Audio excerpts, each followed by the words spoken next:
White flag is raised, and that off in the Bar 1 Racing Price Boost Juvenile Hurdle, Grade 3, over 2 miles, a shortish enough run to the first of 9 flights, and it's Dr. Brown Bear landing just in the lead from Lunar Power, Cedar Rapids blundered.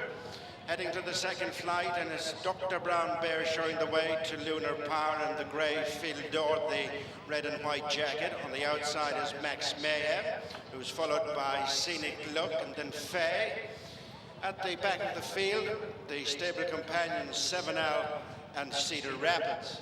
Good run to flight number 3, and Dr. Brown Bear has relinquished the lead to Lunar Power, who moves on a little more than a length in front of Dr. Brown Bear, then FIL d'Or, Max Mayhem in 4th, and then Scenic Look and Faye, with the final couple, Cedar Rapids and 7L.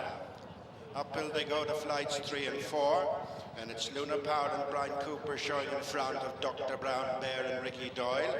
Close up in 3rd is FIL d'Or, Davy Russell. Max Mayhem made a mistake on the outside under Rachel Blackmore as they continue between flights 3 and 4. Lunar Power with the big white face leading Dr. Brown Bear, FIL d'Or the grey, over in 3rd place from Max Mayhem, then Scenic Look, and then Faye, Cedar Rapids, and 7L. Racing up to the 10 furlong point, and it's Lunar Power rejoined by Dr. Brown Bear, closely followed by FIL d'Or. Scenic Looks improved on the inside of Max Mayhem, and then Faye, Cedar Rapids, and a couple of lengths to 7L. Making the downhill run to the 5th flight at the halfway stage, and Dr. Brown Bear has won back the lead, going on a couple of lengths in front of Lunar Power, who's stalked by FIL d'Or, then Scenic Look and Max Mayhem, Faye, Cedar Rapids, and 7L.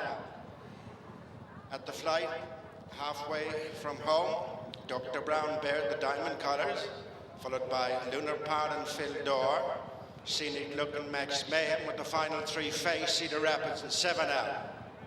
4 flights left to jump in the Bar 1 Racing Price Boost Juvenile Hurdle. Dr. Brown Bear and Ricky Doyle by a couple of lengths to Lunar Power and Brian Cooper, and 3rd is FIL d'Or and Davy Russell, where they've been throughout, and then Scenic Look on the outside, Max Mayhem, and then Faye, Cedar Rapids, and 7L. Over that flight, taking them past the 6 furlong point, Dr. Brown Bear and Lunar Power continuing to occupy the first 2 positions, albeit interchanging in the earlier stage, and then FIL d'Or, Scenic Look, Max Mayhem, Faye's on the inside, 3 lengths to Cedar Rapids, and 7L. They've 3 flights to jump, 5 furlongs to go. Dr. Brown Bear jumped it fluently. Lunar Power is almost joined for the second by Scenic Look, who's improved on the inside of FIL d'Or, and then Faye. Max Mayhem, 7L, has gone away from a ridden along Cedar Rapids, turning into the straight with 2 flights to jump. Dr. Brown Bear by a length and a half to Lunar Power. FIL d'Or's on the outside, no Scenic Look, then Max Mayhem, Faye ridden along, then 7L, heading towards the second last flight. Dr. Brown Bear rejoined by Lunar Power. FIL d'Or's towards the outside, coming to mount a challenge, and then Scenic Look and Max Mayhem, Faye, 7L over the second last, and it's Lunar Power just shading it on the run of the final flight from FIL d'Or, now being asked to try and throw down a challenge. They've gone away from Dr. Brown Bear to the final flight, and it's Lunar Power from FIL d'Or. There's a half a length between them, 150 yards to go as these 2 knuckle down. FIL d'Or on the near side is inching ahead of Lunar Power as they go towards the line. It's FIL d'Or making the upgrade in Juvenile Hurdle Company, beating a gallant runner-up, and Lunar Power a long way clear of Faye.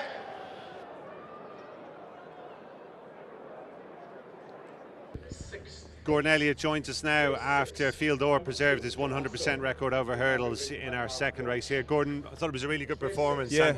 He showed another string to his bow today after down roll, didn't he? He did, to be fair. Look, I suppose number one, he handled that ground. That was a little bit of worry, better ground. Jumped well, he was there when Davey wanted him at the last. He won snug, he said he gave him one little dig, and he was very happy with him. Last year, Zana here produced a real blockbuster performance in this race and went on to be one of the top juvenile hurdlers. How good do you think this fella could be potentially? I think he's a fair horse, but he's very, very laid back, Gary. You see him there walking around the parade ring. He doesn't do anything very fancy at home, but he's always there when you want him, so he's a nice horse. What sort of plan would you have for him now? Will he mosey on to Leopardstown? I'd imagine he'd be in Leopardstown, and we'll look at Chepstow as well. Obviously, we'll wait and see what the ground is. You'd want Leopardstown to be, be safe on you if we're going to go there, you know. Okay, we'll keep an eye on his progress. News just hot off the press. Three Stripe Life is out of the Royal Bond, Gordon. What's the story there? Yeah, look, Davey rode him. He just felt that the ground might be just quick enough for him. Look, he's a very good horse. Kenny, Haughey and the whole team didn't want to take any chances. Look, it's very unfortunate for Bar One, the sponsors, not to have a full field, and for Peter Rowe and the whole team here in Fairyhouse. They have a great job done. There's lovely covering the grass in it. But Davey just wasn't happy, so listen, at the end of the day we can't go against each other. Brian Cooper stays on Mighty Potter. How confident are you about him in the conditions? Both runs on soft so far. I suppose the only thing Mighty Potter does is lack a bit of experience, but I think he's a very good horse, and he's going to be a horse for the future, but he just maybe lacks a little bit of experience, but he's a nice horse.